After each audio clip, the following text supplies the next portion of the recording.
Have you ever stopped to think, what is a number? I mean, really? Or why do we carry the 1 when we add things up? We do this stuff every single day, but we almost never question the actual logic behind it. Well, today, we're going to change that. We're going to rediscover that logic, not by solving a bunch of problems, but by taking them apart, piece by piece. And our guide on this journey, a Russian arithmetic textbook from way back in 1897. All right, so here's our game plan.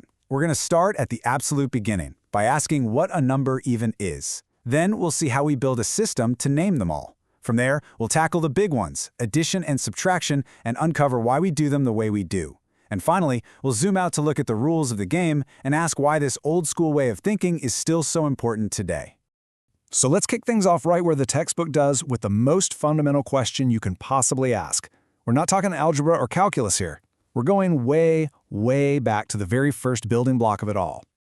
No, really, just take a second and think about it. How would you define a number if someone asked you on the street? It's tough, right? We use them so constantly they feel like a part of nature. But this 125-year-old book, it doesn't take anything for granted. It starts with this surprisingly deep, almost philosophical answer. Okay, I know what you're thinking. An aggregate of several homogeneous units. It sounds a little dense, I get it. But believe it or not, that phrase is incredibly precise and powerful. So let's break down what it actually means. The key idea here, the absolute core of it, is homogeneous units. See, before you can count anything, you have to be able to group similar things together and give them one name. The book uses examples like pupils in a classroom, or even something abstract like the oscillations of a pendulum. The moment you can point and say, that's one of them, and that's another one of them, you've got the raw material for a number. And then the book does something really smart. It splits numbers into two types. You've got the pure abstract idea of a quantity, like 7. And then you've got the number that's tied to something real, like 7 apples. This is a huge step because it separates the concept of quantity from what you're actually counting in the real world. Okay, so we have a concept of what a number is. Great, but there are infinitely many of them. How in the world do you create a system to name every single one without having to invent an infinite number of words? Well, that's our next stop.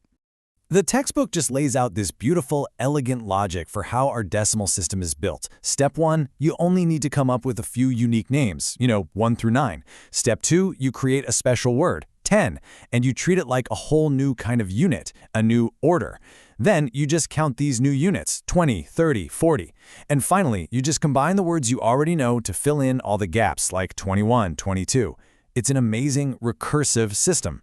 And just how powerful is this system? Get this. The book calculates that to name every single number from 1 all the way up to a trillion, you only need 15 unique words. 15. 1, 2, 10, 100, 1,000, and a few others. Think about that. 15 words to count almost anything you could ever imagine. It's just an incredible feat of efficiency. And here's the blueprint. This is how the book visualizes that infinite system. You have a class of basic units with its own ones, tens, and hundreds. Then you start a whole new class of thousands, which, guess what, also has its own ones, tens, and hundreds. Then you do it again for millions, billions, and on forever. It's the same simple pattern of 3, just repeating over and over to build a system that can handle any number you can throw at it. Okay, so we have numbers and we have a system for naming them. The next logical question is, what can we do with them? And the first, most basic action is, of course, combining them. So here's the formal definition of addition from the book. And notice how it connects right back to that very first idea of homogeneous units. Addition isn't some abstract magic. It's just the act of taking a few different piles of units and creating one new, bigger pile that has all of them in it. It's all about combining collections.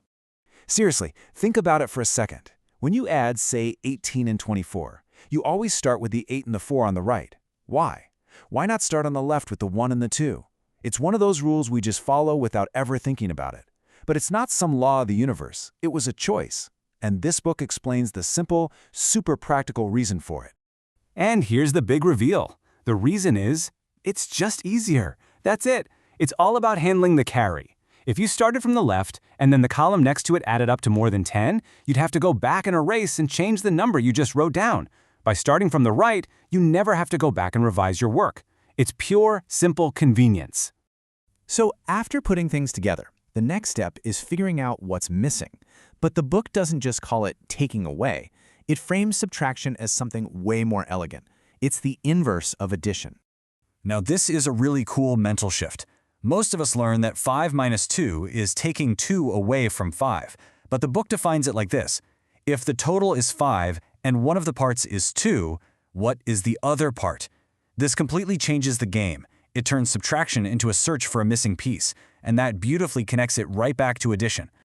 And here we are. We've arrived at the classic problem that gives every third grader a headache. In a problem like, say, 53 minus 26, you immediately hit a brick wall. You can't take 6 from 3. So what do?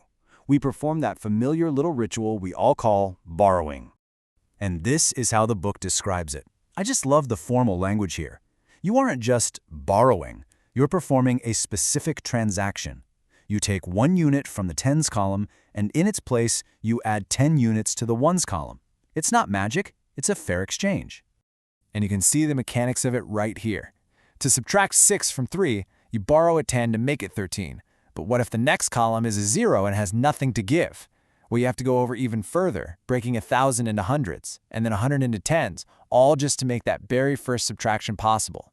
It's this beautiful domino effect of logical exchanges all the way down the line. Now, what I think is so fascinating about this old textbook is that it doesn't just teach you how to do the math, it also teaches you the abstract principles of why it all works the way it does, the underlying rules of the system itself. For example, it just lays out these super clear rules for subtraction. If you increase the number you're starting with, the final answer gets bigger. Makes sense. But if you increase the number you're taking away, the final answer actually gets smaller. By spelling out these laws, the book shows us that arithmetic isn't just a random bag of tricks, it's a completely consistent, predictable, logical system. So, we've walked through the absolute foundations of arithmetic from a 125-year-old point of view. But why does this matter? What's the big takeaway from looking at math in this deconstructed way? I think the biggest insight, the thing I really want you to take away from all this, is that arithmetic wasn't discovered like a new planet. It was invented. It's a human-designed system, a beautiful piece of logical engineering that we created to make sense of our world. Every rule, from carrying the 1 to borrowing from the tens, is just a clever solution to a practical problem. It's a tool we built, and by taking it apart like this, we can really appreciate how brilliant it is.